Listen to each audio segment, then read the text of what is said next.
Hello everyone, this is the follow-up lecture for week 4 on Solomon Northup, and I have your notes here from your discussion board posts and from your journal posts and some items that I want to address.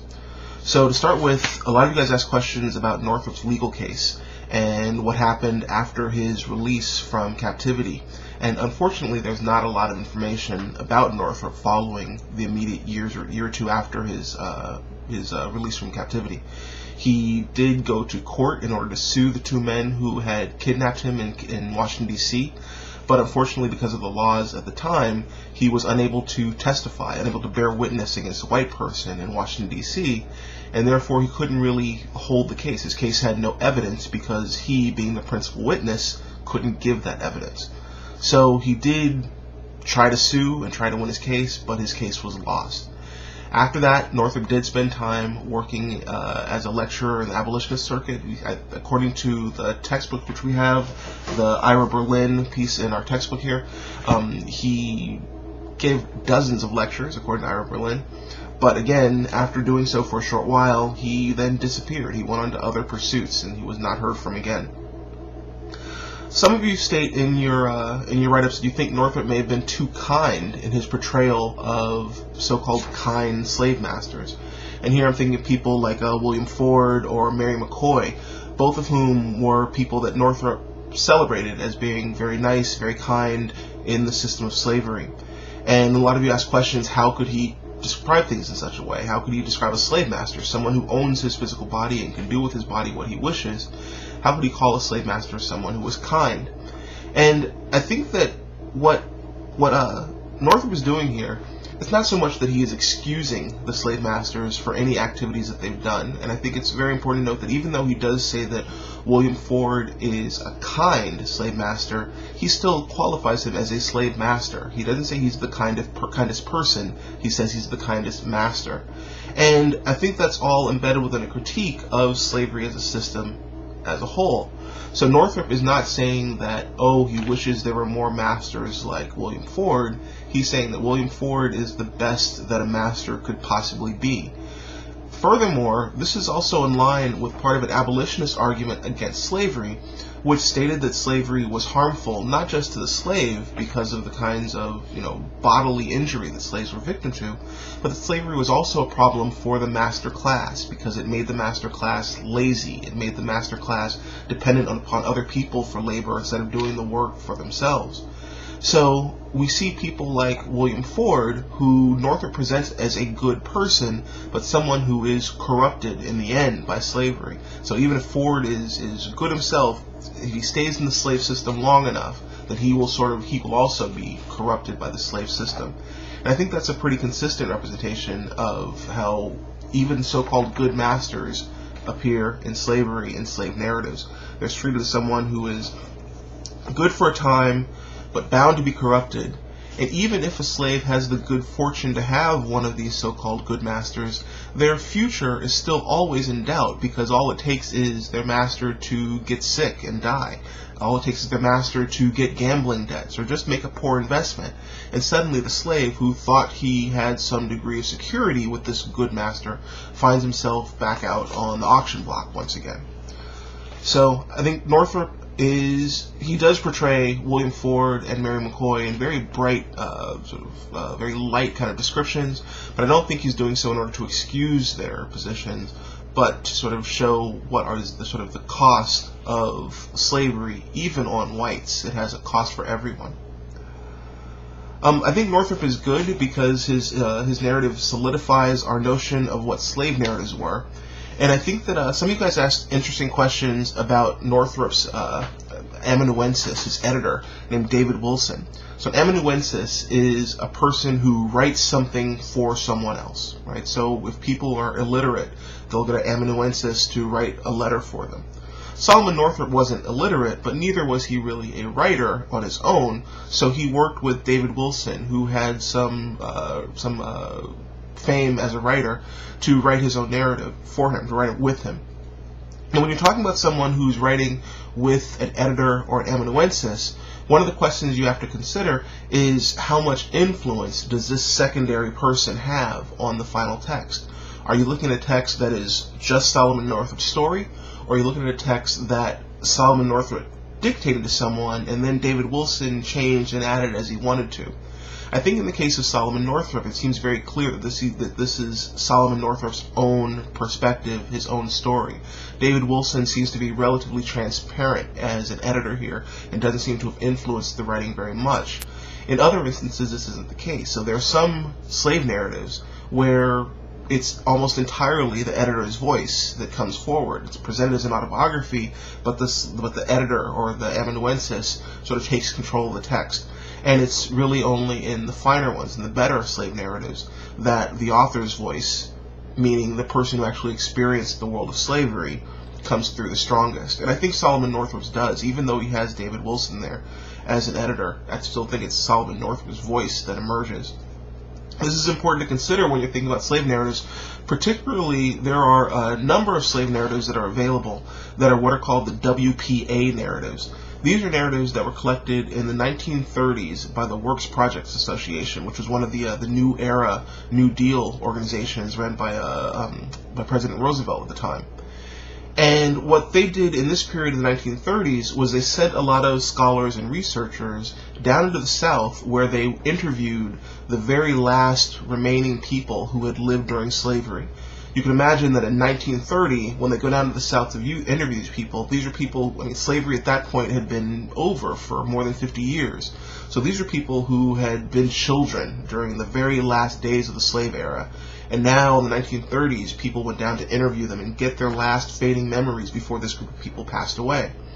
So with this collection of narratives, which also tells very interesting stories about what it was like to live in slavery, many of them, however, had editors who influenced the writing very much so. And there's a lot of discussion about how this collection of slave narratives was put together. How much did the interviewers, did they write the actual words of the people?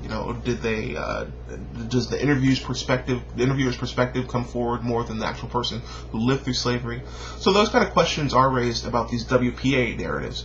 The WPA narratives are still a very fascinating piece, a collection of literature, but some of them have different degrees of intervention by a secondary narrator or amanuensis.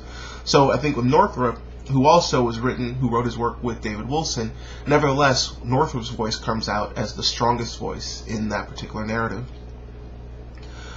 Other people ask questions about Northrop's family, what happened to them while they were away. And again, there's not a lot of information about what was happening to them, but it should be noted that during this period, free people in the North, free black people in the North, was not uncommon. As we already discussed last week, there was enough of a free black population, particularly in the large cities, to support newspapers. So there was a good population there who could read and who wanted to read and who wanted stories about themselves to be presented. So I would imagine that Solomon Northrop's family, living in Saratoga, New York, continued living as they were. They were people who worked, who lived, and who took care of themselves, and all those things happened. They were still in a stable situation when Northrop returned 12 years later. The exact details are probably absent. I don't know of anyone who has those details researched, but one might be able to look at some of the black newspapers from the era to get a sense as to what black life was like during this period. Another question that several of you asked about was about the laws of slavery across different geographical zones. So how could Northrop, who was free in the North, be slave in the South, and how did things happen going back and forth, say, across this border between the North and the South? And this draws me to speak a little bit about the fugitive slave law, which I mentioned in my opening lecture. So the fugitive slave law it's actually a series of laws that are passed throughout the 1830s, 1840s, and particularly 1850. And what the fugitive slave law said was that if a slave managed to escape his captors and make it to free territory in the North, initially you would think that this slave was now free. You've gone from Virginia and you've made it to New York, and you've got nothing to worry about. You're in free territory. But what the fugitive slave law said was that if the slave master in the South got some kind of notice or word about where his former property was, so he knows now that you're living in New York or Boston, and that former slave master goes to where you are in New York and finds you there, that slave master can then call the sheriff, call the police, call whatever political machinery there is in town, in that place where he's found you, and demand that they assist him in getting back his property. You've got the right to claim your property, even though it's in a free state, and to take it back into slavery, back into the South. There are a couple of cases, major cases, Supreme Court cases that came up as a result of the Fugitive Slave Law. Both of them appeared after Solomon Northup, but nevertheless they're two major cases. So one of them is the Margaret Garner case. The Margaret Garner case was a woman who was a slave who escaped to Ohio, but whose master came and found her and took her back into slavery. And when Margaret Garner was captured and brought back, she was with her children. And as her master was coming to capture her, Margaret Garner killed one of her children. She cut its neck, and the baby died. And if you've ever read Toni Morrison's novel Beloved, it is based upon the Margaret Garner incident. So that case of Margaret Garner became a very scandalous, well-known case around the country. It went to the Supreme Court, and people were talking about this case to show the horrors of slavery, that a woman would rather than see her child go back into slavery, would kill the child, so that thinking that the child would be better in death than be happier in slavery.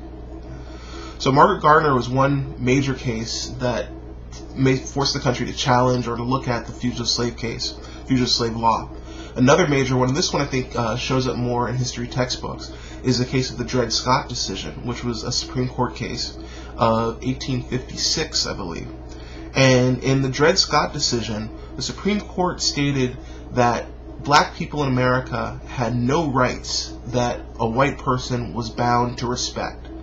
And therefore, because black people had no rights to be respected, a black person who went from slave territories to free territories could not claim his or her freedom, because the white master class was the only person involved in that transaction who had any rights that had to be respected or catered to.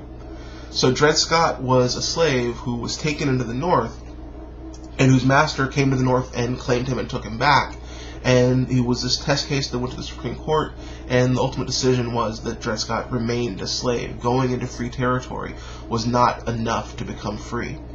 So as a result of this meant that black people began escaping, not just to go into the North, but to go further into Canada. So Canada, there's actually a good black population in places like Toronto that is made up of freed African slaves who escaped slavery and went across the country and kept going further north until they arrived up in Canada. So I'm not sure if that sort of gets to the initial question which someone asked, which is, how do different geographical territories present different kinds of slavery? How does just going from the North to the South change that? But really, we were a country divided, and right around the division of the country, just above Virginia and just below Maryland, that's where the country was split. And on one side, a black person could be seen as free. On the other side, a black person was seen as slave.